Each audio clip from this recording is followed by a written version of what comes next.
브라질 황제의 동상이 있느냐? 이게 이야기 이렇게 됩니다.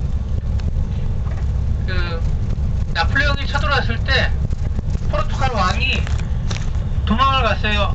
브라질로 도망간 거예요. 브라질로 도망갔는데 결국 나폴레옹은 이제 포르투갈 침공하지 않고 그냥 끝났는데, 포르투갈에서 왕한테 아니 일로 오세요 그랬더니 나 안 가, 브라질이 좋아. 그래서 사위를 보냈다가 여러 가지 문제가 생겨서 결국은 나중에 브라질에서 포르투갈로 오지 않고 브라질은 또 독립국가가 되면서 왕이 없어졌어요. 그래서 포르투갈 왕위는 그냥 사라지게 됐고, 포르투갈 사람으로 브라질의 황제가 됐었던 황제 베드로 4세의 동상만 저기다 놔뒀습니다. 근데 저번에 있었던 일입니다. 오늘 점심 먹으러 가는 그 식당에 가서 밥을 먹으려고 하는데 어머님이 보니까 아니 빵을 안 주는 거예요. 다른 테이블은 빵이 있는데 빵도 맛있어 보이는데 빵을 안 줘요. 그래서 웨이터를 불러다가 빵을 달라 그랬어요. 아니 우리도 빵 줘야지. 그래서 빵을 1인당 하나씩 다 받았어요. 그런데 바칼라오 음식을 먹고 나서 보니까 빵을 먹을 일이 없는 거예요. 근데 생각해보니까 야 우리도 염치가 있지, 안 주는 빵을 달라 그래서 받았는데 이거 안 먹고 가기 좀 미안하잖아. 어떡할까요? 얘를 가자 가지고 가자. 그래갖고 가방에다가 이제 빵을 다 쑤셔 넣었어요. 그리고 갔는데 자유시간에, 저는 그때 자유시간도 안 들었어요. 우리 버스 타러 갑시다 그래서 버스 타러 가는데 어머나 옷가게네. 그게 갑자기 말도 없이 그냥 막 옷가게로 막 다들 싹 사라지신 거예요. 그냥 버스 타야 하는데. 그런데 이제 옷가게에서 옷을 보고 있는데 뒤에서 어머님이 보니까 앞에 우리 손님인데 가방에 손이 들어가고 있더래요. 그래서 야단을 쳐서 쫓아내고 야 뭐 없어졌나 봐라. 가방을 딱 잃어보니까 어머님 세상에 아까 갖고 왔던 빵만 없어졌어요. 그래서 도둑놈이 손을 집어넣는데 빵이 잡히니까 빵만 꺼내고 끝난 거예요. 그래서 그 빵 가져간 도둑놈한테 이름을 지어줬습니다. 우리가 장발장이라고.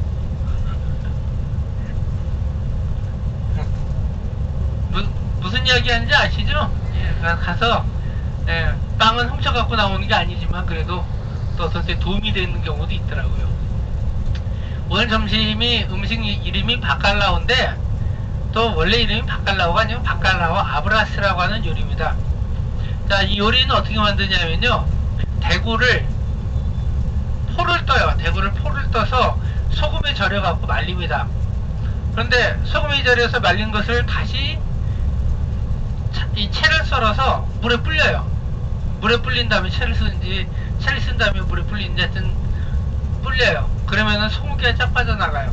그 대신 소금에 절여서 물에다가, 그러니까 소금에 절여서 말렸다가 다시 풀면은 살은 부들부들해지는데 쫄깃쫄깃해져요.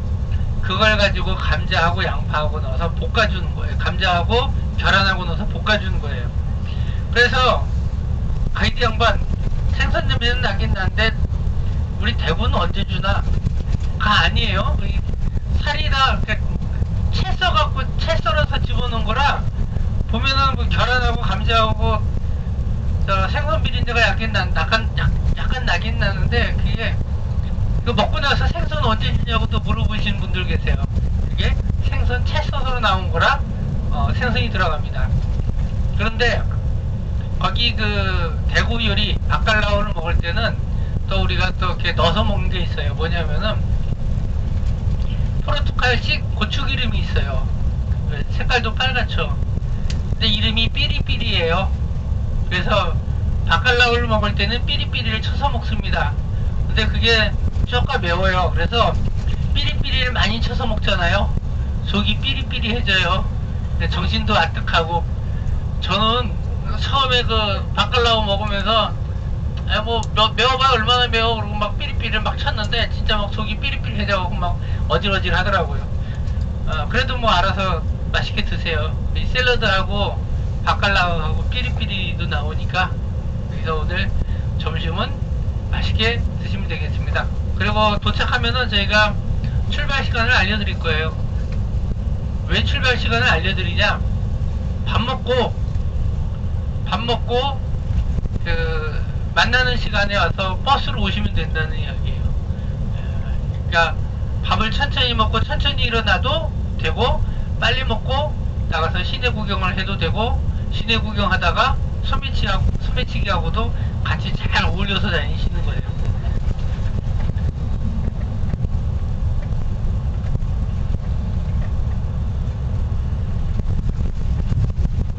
그래서 그 다음에 또 하나 더, 포르투갈에 독재자 살라사르라고 있었어요. 살라사르가 있었는데 이 사람이 1973년에 죽었습니다.